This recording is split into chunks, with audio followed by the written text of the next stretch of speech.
በሚቀጥሉት 6 ወራት በጋራ ሪቫን እንቆርጣለን። በሚቀጥለው አመት መጀመሪያ አካባቢ ታሪክ ይሆናል ማለት ነው። የኢትዮጵያውያን የመቻል መንፈስ ማሳያ የመተባበርና አንድነት መመዘኛ ነው። ታላቁ የኢትዮጵያ ህዳሴ ግድብ በራስ አቅም እየተገነባ የሚገኘው ግድቡ የማያልፍ የሚመስሉ 14 የግንባታ ዓመታትን በአያሌ አስቸጋሪ ሁኔታዎች አሳልፏል። የማያልፍ የሚመስለው ግን አልፎ የብስራት ደውሉ ሊደውል እነሆ ጥቂት ወራት ብቻ ቀርተውታል። በዚህ ደወል ውስጥም የአንድነትና የመተባበር መንፈስ ያቃጭላል። ታላቁ ህዳሴ ግድብ የኢትዮጵያውያን ኮሄዥን ነው ወይም ኢትዮጵያውያን በሶሻል ኮሄዥን ሊያስተሳስር የሚችል አንድ ሪዮት ዓለም ነው ወይም አንድ የሚያስተሳስረ ማህበራዊ ሂደት ነውና የጋራ ሀብት ነው።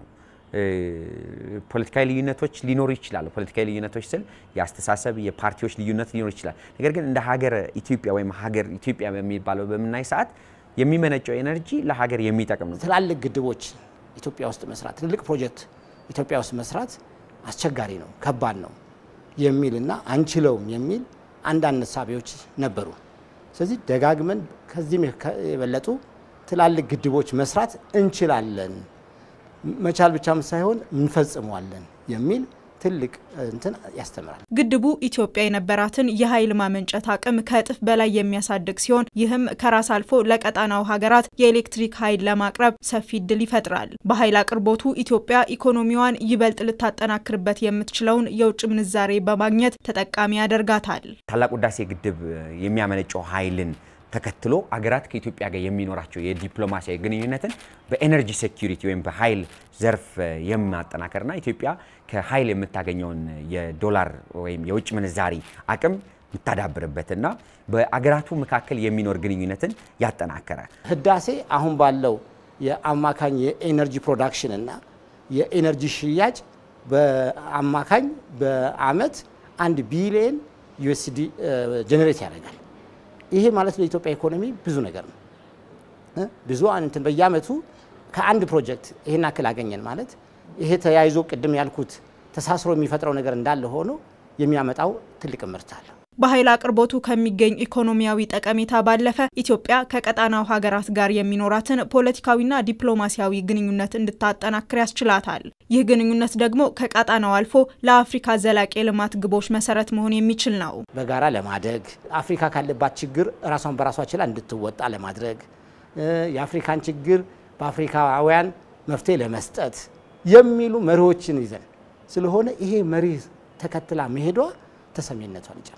ስለዚህ በኢኮኖሚው ዘርፍ በዲፕሎማሲው ዘርፍ ጠንካራ የሆነ የመሰማት እድል ፈጥሯል። የቀጠናውን ዲሞክራሲያዊ የመሆን እድልም የሚያሰፋ የመጠናከር የተሳስሮ የማደግ እድልም የሚያሰፋ በመሆኑ ከሴኩሪቲ ኢንትረስት አንፃር ለቀጠናው ወሳኝ የሚባል በተለይ ይሄ የምስራቅ አፍሪካ ቀጠናን የሚያስተሳስር ከዛም አልፎ አፍሪካ ለምትፈልጋቸው የአፍሪካ ግቦች መሳካት የሚጠቅም ኢቭን ኤስዲጂ ላይ ያሉ ግቦችን ለማሳካት ይጠቅማል። የኤነርጂ ሴኩሪቲ ስለሆነ ማለት ነው። ታላቁ የኢትዮጵያ ህዳሴ ግድብ ኃይል ከማመንጨቱ ጎን ለጎን በርካታ ሰው ሰራሽ ሐይቆችና ደሴቶች በዙሪያው እንዲፈጠሩ ያደርጋል። እነዚህ ሐይቆች ደግሞ በሚሊዮን ቶን የሚቆጠር አሳን በአመት እንዲመረት ያግዛል። በተጨማሪም አንዱ የጎብኚዎች ምርጫ በመሆን ለቱሪዝሙ የሚኖረው አስተዋጽኦ ቀላል የሚባል አይደለም። በዛ በተዘረጋበት ቦታ ላይ ሁሉ ባለው የውሃ መጠን ሁሉ የውሃ አካላት ካለ የሚመርት ምርት አለ። በአማካኝ ካጠናቸው ጥናቶች አንፃር ወደ 7000 ቶን እንደ ሚሊዮን ቶን እንትን አሳ በአመት ማምረት ይቻላል። ባለፈው ባረግነው አሰስመንት ከ5 ሄክታር በላይ ያላቸው ወደ 78 ደሴቶች ይፈጠራሉ።